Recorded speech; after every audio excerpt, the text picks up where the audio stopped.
Hai semuanya, kita ketemu lagi dan hari ini kita akan bincang-bincang tentang teacher traveler. Bagaimana sih seorang guru nih bisa berjalan-jalan ke luar negeri ya?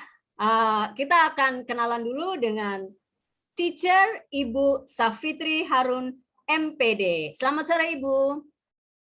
Selamat sore semuanya. Yeah, how are you today? Just fine. Okay. Good. Feeling All good. right. Yeah. Before we start the interview, would you please tell us about yourself? You are a teacher traveler, but I would like you to tell us detail.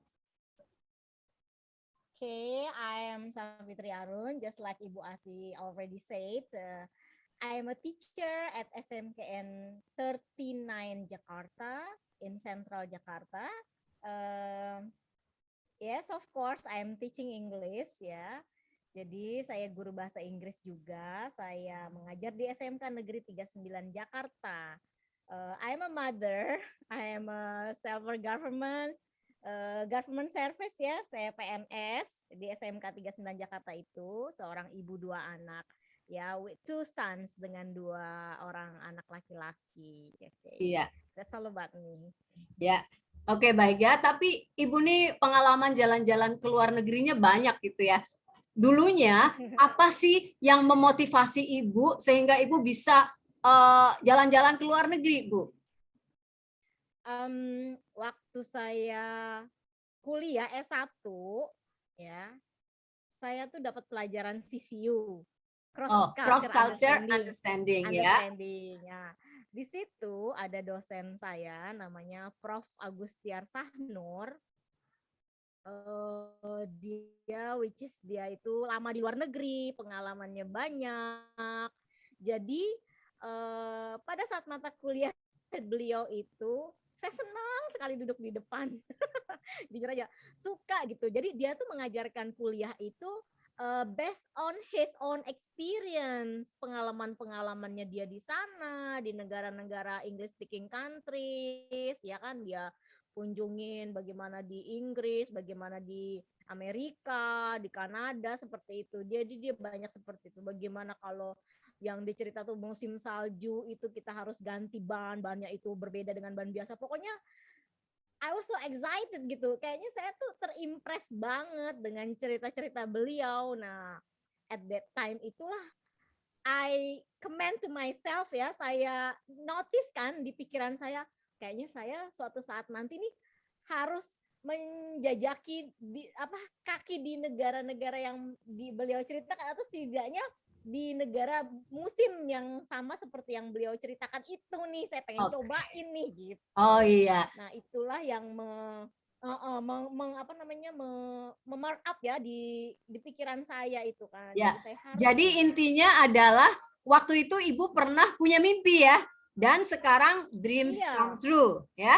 Jadi mimpinya udah menjadi kenyataan. Nah, ngomong-ngomong nih, how many countries have you been to? How many countries that you have ever visited? Quite a lot ya, cukup banyak di sini. Saya totally sudah 13 negara. Dan wow, 13 negara. Ya, negara mana saja Ibu? Ya. Dari negara tetangga saya sebutkan Singapura, Malaysia, Qatar. Qatar ini ceritanya menarik ini Bu. Ya, kenapa Bu? Qatar ini sebenarnya saya itu perginya tuh ke Eropa Barat ya, 7 negara Eropa Barat ya kan. Tapi kami transit selama 8 jam di Qatar itu. Gitu loh. Nah, transit 8 jam di Qatar itu, tour leadernya pinter. Jadi tidak diem di bandara itu gitu loh. Jadi kita diajak city tour di sana gitu kan. City tour, tapi nggak lama-lama ya, pokoknya city tour aja di dalam bus itu gitu. Jadi kita Qatar itu transit, karena transit pesawat transit gitu loh Bu. Jadi kita city tour di sana, ngeliat situ ya. Jadi nggak lama-lama, tapi muter-muterin. Nah barulah kita sampai negara pertama kita itu Italia, kemudian di Swiss, Jerman, Belgia, Belanda, Prancis gitu. Itu negara yang saya kunjungin. Pulangnya dari Prancis itu gitu pada saat ke Eropa Barat itu. Ya. Terus kita nggak, of course, abis itu tahun 2018 ya Bu, yang ke Eropa Barat. Nah, 2019 saya ke Arab Saudi, umroh, masuk Ya. juga ya Bu ya, itu masuk negara. Kemudian waktu kemarin ini 2020 saya ke Inggris, Skotlandia, transit di Brunei. Transit di Brunei selama 4 jam. Brunei itu kan bandaranya kecil dan lagi tour leadernya mengajak kita untuk keliling city tour, nyobain makan makanan di tepi ininya di Brunei tersebut, ke pasar durian di Brunei gitu. Jadi ya itulah mengunjungi masjid-masjid sultan di Brunei itu karena transit itu. Ya, baik ya. Jadi dari sini kita bisa mengambil kesimpulan bahwa selama kita transit, kita boleh keluar ya Bu ya ke negara tersebut. Boleh. Jadi Boleh. walaupun kita tidak ada rencana untuk kunjungan ke negara tersebut, tapi bisa keluar ya. Bisalah ada foto bertuliskan Qatar tadi saat transit 8 jam, atau tadi kita bisa foto di luar bandara di negara Brunei ya. Dan itu adalah informasi buat kita semua. Ya, terus Ibu nih ya, pada saat Ibu jalan-jalan, apa sih yang Ibu cari? Iya, saya nggak ke.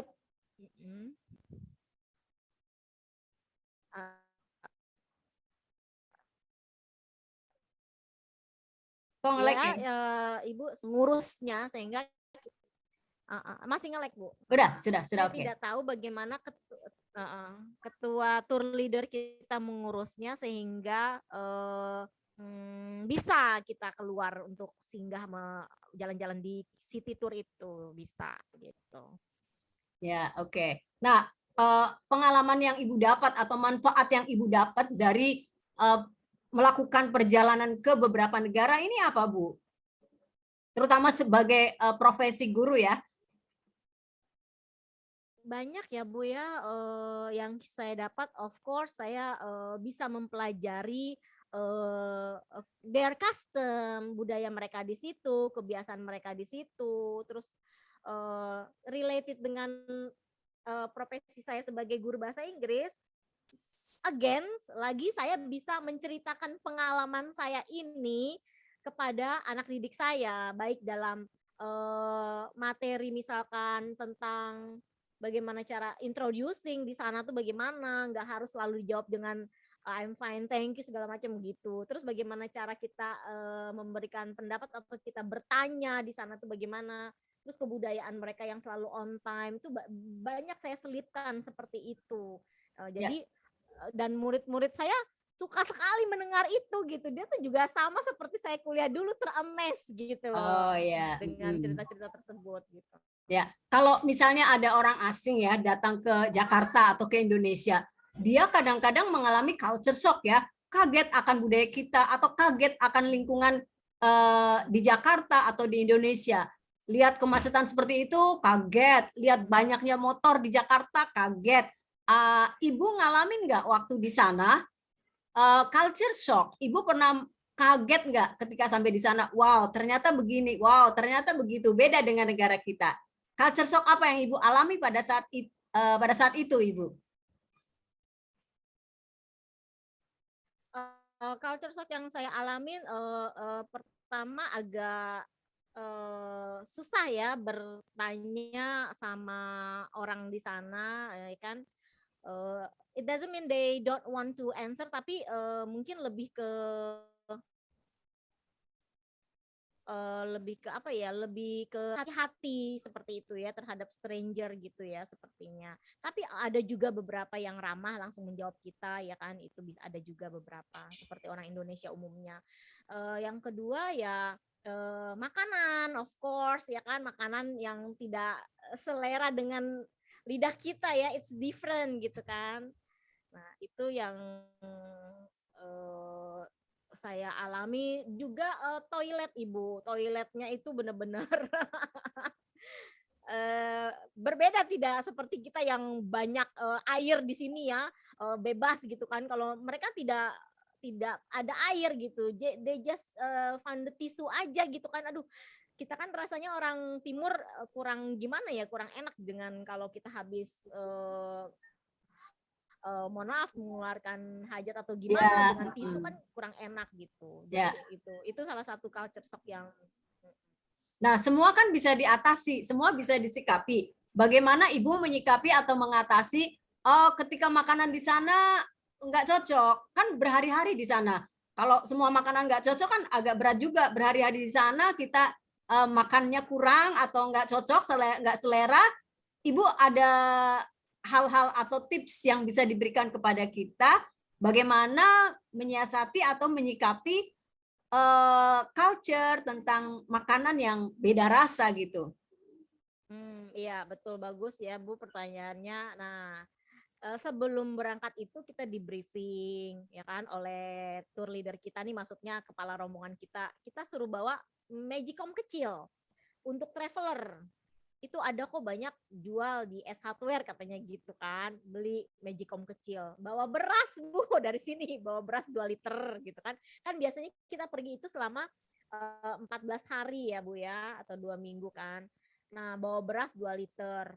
Terus saya siasati dengan bawa rendang kering dari sini, beli sambal yang jadi itu loh Bu, sambal yang ada dijual di Total Buah juga ada tuh dijual, atau kita beli-beli online sama-sama itu juga ada ya Bu ya, sambal-sambal tersebut. Terus bawa sambal apa teri kacang itu loh Bu. Nah, Indomie. Nah, itu kita masuk-masukin tuh ke dalam koper kita gitu. Nah, nanti kita di sana sharing makanan dengan teman-teman kita sekamar atau ini. Ya, itu kita siasatin dengan seperti itu. Oh, Jadi, boleh ya Bu bawa makanan-makanan seperti itu kering dan sebagainya. Tapi kan banyak yang nggak tahu kalau misalnya kita di bandara kalau ada yang cairan atau yang basi atau apa kan di bandaranya kena tuh Bu. Itu bagaimana Ibu menyiasati hal tersebut?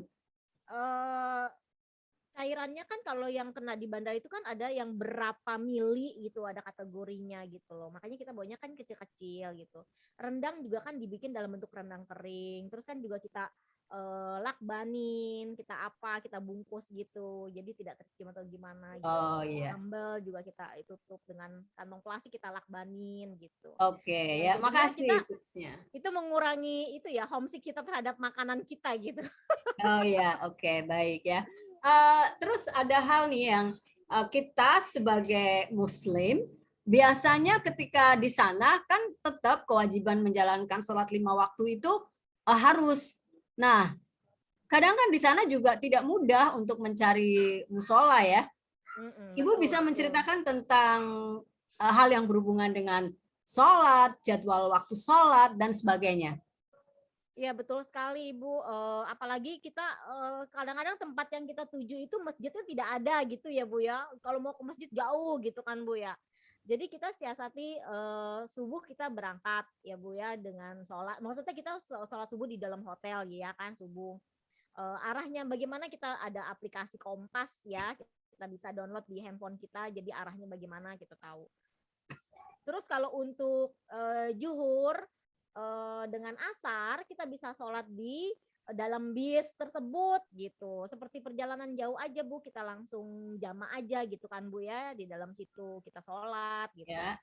Nah maghrib dengan isya ya kita kan udah isya, biasanya kita jam 9 malam udah sampai hotel, 9 atau setengah 10 paling lambat tuh kita udah nyampe hotel lagi. Ya, jadi kita sholat, kita jamak lagi di maghrib dengan isya. Itu kita siasatinnya. Oh iya Bu, related dengan bawa makanan tadi, ini salah satu tips untuk jalan-jalan hemat juga loh Bu, hemat budget ya kan. Jadi kita nggak harus beli makanan di sana, kan mahal ya Bu ya. Iya betul. Itu kita ke toilet aja kalau Ibu tahu ya Bu, di Italia itu 1,5 euro. 1,5 euro sama dengan berapa rupiah itu Bu? Kalau dirupiahkan? Waktu itu euro 16 itu sekitar 25.000. Itu bisa sebungkus nasi Padang ya Bu ya. Oh ya, untuk ke toilet 20 saja ya. toilet saja ya. Jadi makanan tersebut, nah kalau pagi-pagi kan kita dapat breakfast dari hotel, ya kan Bu ya. Nah malam kita tuh pagi-pagi juga udah masak nasi. Terus salah satunya tuh kita siasatin dengan kita bawa beberapa langseng ya atau Tupperware untuk 2 kali porsi makan, taruh tuh di tas kita. Makanya kita selalu bawa backpack kan, tas Ya, inian ya. ya kan, tas gembolan. Bawa tuh 1 Tupperware isinya ada nasi, ada lauk kita, ada rendang ada ini ya Bu ya, ada teri atau kacang tadi gitu kan. Dan bawa 2 untuk makan siang, ntar nanti untuk makan malamnya gitu. Jadi kita Oh ya. siasatin seperti itu.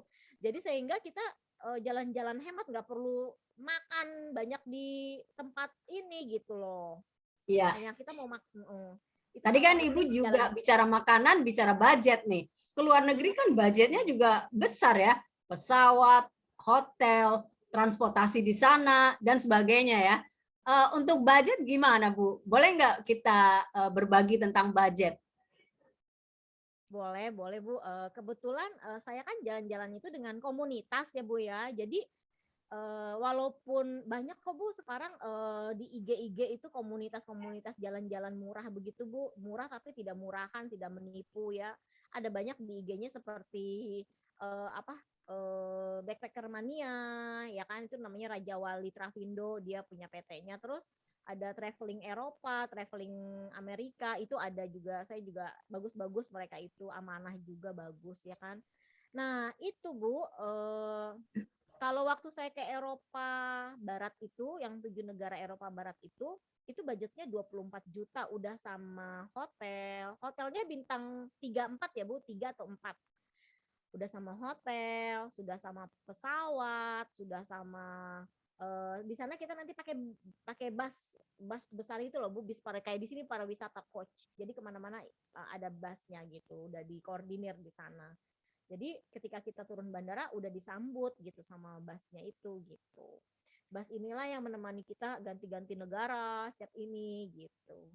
Jadi murah sih Bu, kalau menurut saya 24 juta lumayan murah ya Bu ya, hemat. Nah itu kuncinya. Untuk uang saku bagaimana? Nah waktu ke Eropa Barat itu uang saku saya cuma 8 juta loh, saya bawa uang saku. 8 juta aja itu dengan kondisi balik itu 4 juta balik. Oh, masih Ya kan? ada sisa ya? Masih ada sisa 4 juta. Ya Ya, tadi ya. saya kan pokoknya saya intinya saya bukan untuk belanja-belanja nih, bukan untuk shopping-shopping gitu ya. Kalau untuk shopping menurut saya ribet karena nanti di bandaranya klaim lagi, bagasi inilah, aduh. Nah, jadi kalau mau belanja ya di sini juga ada gitu kan ya, kita pergi ke Plaza Senayan segala macam juga. Jadi saya memang totally I just want to refresh my mind. Saya hanya pengen dapat pengalaman baru. Jadi ya seperti itu ya, dihematkan. Makanya budget hemat jalan-jalan gitu. Iya. Bisa. Iya.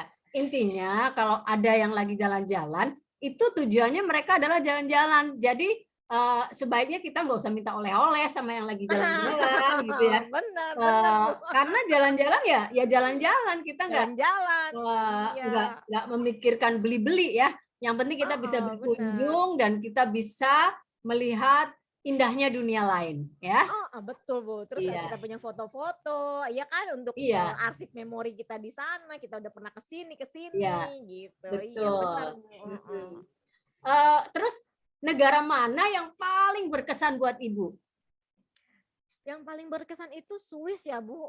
Kenapa Swiss itu Bu? aduh indah banget, karena saya juga kesananya pas musim salju ya Bu ya, pada saat liburan Desember menuju Januari.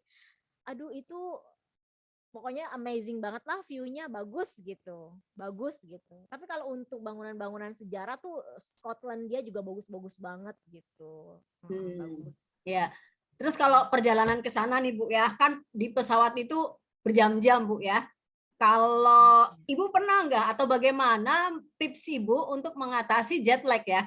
Kadang kan di pesawat bisa lama sekali di bandara ya, terus lanjut di pesawat, terus turun lagi. Nah, bagaimana cara mensikapi sehingga Ibu tidak kelelahan gitu? Jet lag kayaknya kalau orang yang melakukan perjalanan jauh itu pasti ngerasain jet lag ya Bu ya, kayaknya impossible, nggak, hampir mustahil itu tidak merasakan jet lag karena perbedaan jam tidur, jam ini tadi ya Bu ya, aturan dia sudah, pertama saya kan di Indonesia jam 9 malam saya udah bisa tidur. Tiba di negara orang itu ternyata jam pagi gitu kan ya. Udah dari terbang sekian lama tiba-tiba pagi. Jadi kita belum connect nih Bu dengan beradaptasi. Nah, ketika kita berangsur-angsur mulai beradaptasi nih Bu dari jet lag kita, 4 harian, 3 harian kita udah mulai beradaptasi. Terus akhirnya kita balik lagi, udah balik lagi ke Jakarta. Aduh, jet lag. Oh ya, oke. Jadi dia berangsur-angsur Bu, menghilangin jet lag-nya itu ya butuh 2 atau 3 harian, seperti itu dia mengadaptasikan lagi gitu loh Ya. dengan pikiran kita. Ya, oke, baik ya. Waktu Ibu bergabung dengan komunitas itu apakah ada batasan? Oh, usianya harus sekian, harus segini. Ada nggak Bu? Atau bebas berapa aja? Bebas Ibu, bebas. Bahkan ketika saya jalan-jalan ke Eropa itu ada nenek-nenek usianya 72 tahun. 71 menuju 72. Suaminya 75 tahun. Ya, Oke. dia orang itu dia suka berjalan-jalan, emang dari dulu dia suka dia. Dia orang Dumai, Bu. Itu saya bebas suka, masih, dan si suaminya juga masih fit jalan-jalan ke sana-sana. Kita kan kalau Bebas di luar ya. negeri itu objek wisatanya misalkan di sini ya Bu ya, kayak kita waktu ke Italia itu kan kita mau ke Trevi de Fontaine itu jauh bisnya, parkirnya harus di mana gitu kan, kita jalan menuju jauh ke Trevi de Fontaine itu. Ada kali 3 kiloan jalannya itu, kuat gitu loh. Ya. Memang dia suka itu, jadi tidak ada batasan usia, asal orang itu suka ya join aja gitu. Dan bagusnya saya juga kalau pergi nggak pernah bawa teman Bu, tapi kita di sana di bandara mulai kenal-kenalan, akhirnya kita punya keluarga baru, teman baru gitu. Sampai sekarang masih jalin silaturahmi, get along gitu. Kadang-kadang kayak bulan puasa kemarin kita ngadain buka bersama, meet up gitu loh Bu. Iya, bagus ya. Jadi malah punya keluarga baru Bu, teman baru malah. Ya. Jadi terima kasih Ibu ya udah berbagi tips tentang jalan-jalan ke luar negeri. Mungkin sebelum kita selesai bincang-bincang ini, Ibu ada tambahan tips bagi mereka yang ingin jalan-jalan ke luar negeri. Pokoknya biar semangat, biar jangan takut, biar kayaknya ngerasa saya nggak punya uang dan sebagainya. Atau tipsnya tadi yang Ibu bagikan mungkin belum terlalu banyak. Silakan kalau Ibu mau menambahkan tipsnya. Baik, yang pertama saya selalu awali dengan, ke murid saya itu selalu saya bilang, awali dengan mimpi. Mimpi. Harus punya mimpi, ya kan? Ya kan, kalau kita punya mimpi, kita ada willingness to achieve our dream, ya kan? Kita ada effort gitu, ada usaha untuk menggapai mimpi kita itu. Nah, itu pertama mimpi. Kalau kita sudah punya mimpi dan kita pasti ada usaha untuk menggapainya, yang kedua, itu pasti ada aja jalannya, Bu. Ya. Bilang budgetnya mahal segala macam, buktinya tuh anak kuliahan, buktinya segala macam ada tuh, dia melalui ngajar sambil kuliah, dia privat yang waktu kemarin itu kita komunitas saya, rombongan saya, ada dia anak kuliahan atau kerja di swasta yang gaji cuma ini, dia bisa nabung-nabung gitu. Itu kan bisa direncanakan 24 juta. Kalau yang kemarin saya ke Inggris itu malah cuma 19 juta. Nah, itu kalau untuk orang kerja segala macam itu enggak sulit. 2 tahun sekali juga dia bisa kok jalan-jalan itu jadinya gitu. Asal tadi ya Bu ya, punya mimpi dulu. Semua berawal dari mimpi gitu. Oke ya, berarti buat kalian yang pengen jalan-jalan tapi belum ada dananya, sekarang bermimpilah. Yuk kita sama-sama bermimpi. Terus yang terakhir nih Bu, Ibu masih ada rencana mau melakukan perjalanan ke luar negeri lagi di tahun ini 2022? Actually saya sudah DP untuk yang ke Amerika nih Bu. Itu juga budgetnya cuma 20 juta ke Amerika, ya kan? Udah DP 5 juta, tapi keadaan seperti ini saya bingung ya kan, harus karantinanya, bahkan katanya karantinanya malah harganya lebih 17 jutaan. Aduh, saya jadi mikir-mikir lagi. Oh ya. Jadi dalam keadaan situasi ini saya masih belum ini, tapi I have already planned for America. Udah saya plan ke Amerika. Gitu. Oh ya. Oke, baik ya. Mudah-mudahan Ibu bisa pergi ke Amerika dan pulang tanpa karantina ya. Kalau COVID sudah nggak ada lagi ya, mudah-mudahan. Oke, baik. Jadi itulah hari ini teacher traveler kita, Ibu Safitri Harum, MPD, sudah berbagi bagaimana melakukan perjalanan ke luar negeri. Semoga bermanfaat, dan kalau ada yang mau bertanya, silakan tulis di kolom komentar, pasti akan dijawab pertanyaan-pertanyaan itu. Terima kasih Ibu Safitri. Sama-sama, thank Ya. you. Thank you, Sama-sama, bye-bye. Ibu. Assalamualaikum Bye. warahmatullahi wabarakatuh. Waalaikumsalam.